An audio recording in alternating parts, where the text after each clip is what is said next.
Le film s'ouvre avec le père Peter entrant dans une pièce faiblement éclairée, où sœur Magali est allongée attachée à un lit. Elle a été possédée par un diable nommé Balban, ce qui a déformé son visage. En voyant son état, Peter insiste sur le fait qu'ils doivent procéder à un exorcisme le plus tôt possible.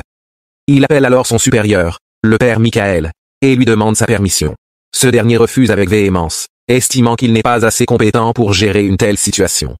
Cependant, Peter ignore son ordre et procède quand même à l'exorcisme. Il envoie tout le monde hors de la pièce et installe une caméra pour enregistrer le processus. Avec détermination, Peter se prépare à affronter le mal qui s'est emparé de sœur Magali. Dès qu'il commence à lire les prières, le lit de Magali rebondit dans les airs. Cependant, elle est si fortement possédée que l'exorcisme n'a aucun effet sur elle. Au contraire, le diable commence à se déshabiller et séduit Peter, qui essaie de se contrôler et continue ses sorts. Il asperge son corps d'eau bénite, mais cela n'a aucun effet sur elle. Bientôt, Magali se met à moitié nue, et commence à se faire plaisir devant lui. Dès qu'elle a accompli son acte, un cri démoniaque se fait entendre et Magali tombe sur le lit. Croyant qu'il l'a guérie, Peter va vérifier, mais elle se lève brusquement et passe sa main dans ses parties intimes. Peter ne peut pas non plus se contrôler, et il finit par avoir un coït avec elle. Cela s'avère être une mauvaise décision car le diable entre dans son corps, et le possède également. La scène se déplace ensuite 18 ans plus tard dans une prison, où un gardien vaque à sa routine consistant à collecter des plateaux de nourriture dans les cellules. Mais alors qu'il pénètre dans une cellule, un moment choquant se produit. 2 de ses doigts sont mordus par le prisonnier à l'intérieur, provoquant un chaos absolu. Nous sommes ensuite conduits chez le père Peter qui a maintenant commencé à vivre dans la campagne du Mexique. Depuis l'incident, il est culpabilisé. Ainsi, il consacre une grande partie de son temps dans un orphelinat, à s'occuper des enfants.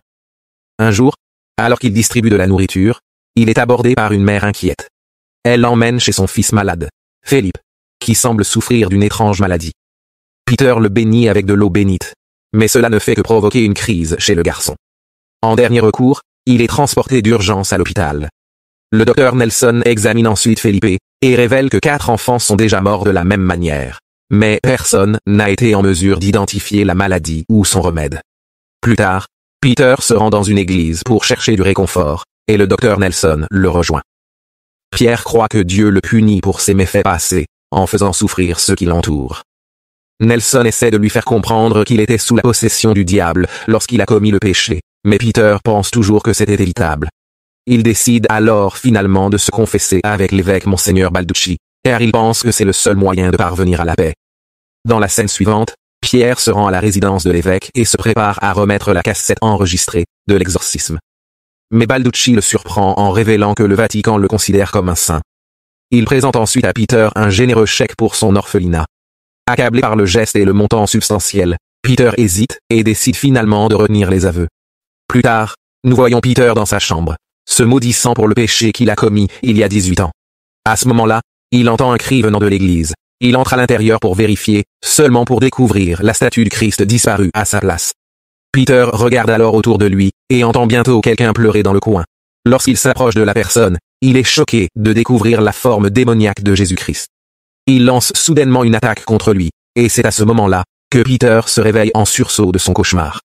Peu de temps après, un gardien de prison l'appelle et lui révèle qu'un de leurs détenus se comporte très étrangement. Elle refuse de manger et demande à le rencontrer. Cela préoccupe Peter, alors il se précipite immédiatement à la prison. En entrant dans la cellule, il apprend que la fille s'appelle Esperanza, et qu'elle a déjà tué un officier. Quand Peter voit son visage, il se rend compte qu'elle n'est pas malade mais possédée. La folle se met alors à parler de manière provocatrice, tout comme Magali le faisait il y a 18 ans. Cela signifie qu'elle est possédée par nul autre que Balban. Plus tard, la mère d'Esperanza arrive là-bas et se révèle être Magali. Elle lâche alors une bombe. La folle à l'intérieur de la cellule est aussi la fille de Peter. Magali le presse de la sauver s'il veut vraiment se remettre de sa culpabilité. La nuit, Pierre est à nouveau tourmenté par la forme démoniaque de Jésus-Christ, qui commence à l'étouffer dans son sommeil. Mais il parvient tant bien que mal à se réveiller et à se calmer. Le lendemain matin, Peter se rend à l'hôpital où il apprend que le pauvre Philippe est décédé. Il est la 5e victime de cette mystérieuse maladie dont les médecins n'ont toujours aucune idée de ses origines.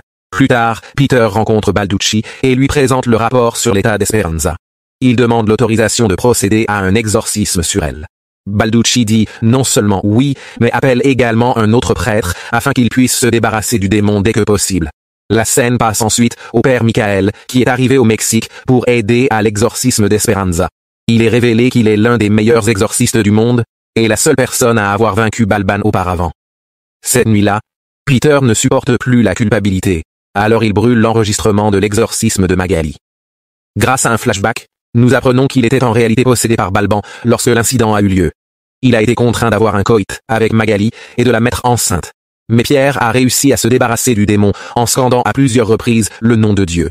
Dans le présent, il se confie au père Michael sur la façon dont il a vu une version démoniaque de Jésus-Christ. Peu importe à quel point il essaie de s'échapper, il n'y parvient pas. En entendant cela, le père Michael soupçonne que Balban essaie de le posséder. À l'intérieur de l'église, une religieuse nommée Camilla prie Mère Marie, lorsque quelques gouttelettes de sang tombent soudainement sur son front. Elle ouvre rapidement les yeux, pour se rendre compte que la statue a disparu. Camilla commence alors à entendre des bruits étranges, et trouve un tissu par terre, entouré de sang. En le soulevant, elle découvre le corps sans vie d'un enfant en dessous. Cela la fait flipper, et elle commence à crier à l'aide. À ce moment, la statue de Mère Marie apparaît et se dirige vers elle, semblant possédée. Elle entraîne ensuite la pauvre nonne dans les ténèbres, la corrompant ainsi. Au bout d'un moment, une Camilla possédée fait irruption dans la chambre des enfants pour leur infliger des dégâts. Magali essaie de l'empêcher d'avancer plus loin, mais elle est facilement maîtrisée. Heureusement, les prêtres entendent l'agitation et se précipitent pour sauver la situation. Ils mettent rapidement à profit leurs compétences divines et parviennent d'une manière ou d'une autre à expulser le démon du corps de Camilla. Dans la scène suivante, Michael et Peter visitent la prison et affrontent Esperanza. Ils essaient d'engager une conversation avec elle afin qu'ils puissent en apprendre davantage sur le démon. Cependant, Esperanza ne souhaite que parler grossièrement avec le père Peter. Les deux prêtres utilisent alors leur prière combinée pour la faire tomber. Mais cela ne fait qu'enrager Esperanza. Elle se libère de ses chaînes et lance une attaque contre le père Michael, lui mordant l'oreille. Mais avant qu'elle ne puisse causer davantage de dégâts, le docteur Nelson lui injecte un sédatif, l'assommant.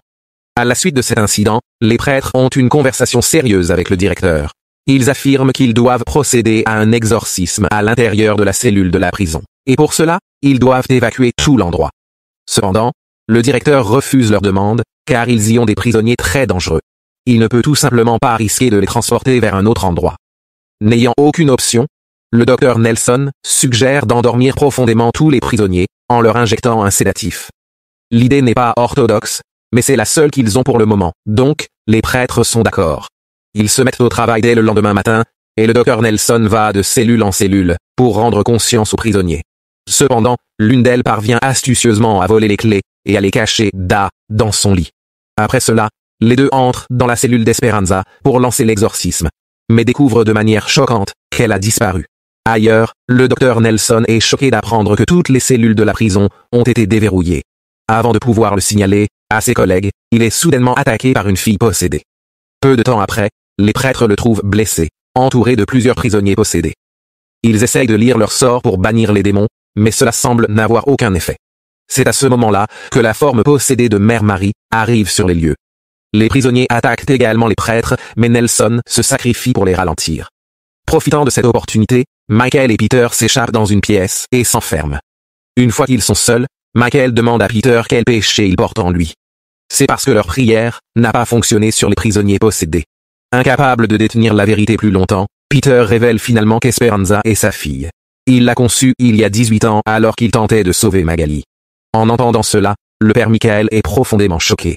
Il affirme qu'à cause de ce péché, il est désormais impossible de vaincre Balban et de sauver les enfants de l'orphelinat. Peter admet ses erreurs et demande au père Michael d'effectuer l'exorcisme. Cependant, ce dernier révèle qu'il n'est pas en mesure de le faire, car la dernière fois qu'il a vaincu Balban, il a en fait échangé son âme avec elle. Le père Michael succombe alors à ses blessures, mais pas avant de donner un dernier conseil à Peter. À ce moment-là, les détenus possédés franchissent la porte, incitant Peter à s'enfuir.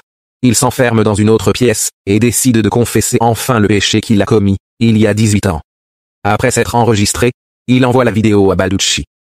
Peter sort alors de la pièce avec une détermination renouvelée, et affronte les prisonniers. Il semble être devenu plus fort qu'avant, et ses prières réussissent à maîtriser les démons. Le démoniaque Jésus apparaît alors comme le boss final, mais Peter parvient également à l'abattre. Juste au moment où il semble qu'il va sortir vainqueur, un prisonnier l'attaque par derrière et l'assomme. Lorsque Peter reprend ses esprits, il se retrouve attaché à une chaise, entouré par les démons. Balban effectue alors un exorcisme inversé sur lui, dans le but d'extraire Dieu de lui. Cela lui cause une douleur atroce, Mais il ne perd pas espoir, et commence à lire ses propres prières sacrées. En conséquence, Balban est rattrapé, et son exorcisme est rendu inutile. Pendant ce temps, à l'intérieur de l'orphelinat, tous les enfants se mettent soudainement à convulser. Camilla essaie de les calmer, mais ses efforts sont vains. À ce moment-là, la forme démoniaque de Mère Marie arrive, et l'attaque. De retour à la prison, les saintes prières de Peter parviennent enfin à vaincre Balban. En dernier recours, elle propose un marché. Si Pierre expulse Dieu de son corps, elle quittera Esperanza et tous les autres enfants. Mais s'il n'obéit pas, elle les achèvera en un clin d'œil. Peter réfléchit un moment mais, il est déterminé à expier ses péchés. Par conséquent, il accepte sa proposition, sans tenir compte de l'avertissement précédent de Michael. Dès qu'il le fait, Esperanza tombe inconsciente, et les enfants de l'orphelinat reprennent leurs esprits. À la suite de cet incident, le père Peter est salué comme un saint par les médias, car il a sauvé la vie de 112 enfants. Mgr Balducci arrive également pour le féliciter pour son succès. Pendant que les deux discutent en privé, Balducci révèle qu'il a supprimé la vidéo, et les aveux de Peter sont désormais liés par un sceau sacré. Il demande ensuite à Pierre s'il aimerait travailler comme conseiller au Vatican, ce que ce dernier accepte volontiers. À ce moment-là, il est révélé que Peter est en fait possédé par Balban, et que Bishop est sous son contrôle. Elle est désormais déterminée à conquérir non seulement une ville, mais le monde entier. À très bientôt pour une autre vidéo sur Mystère récapitulé.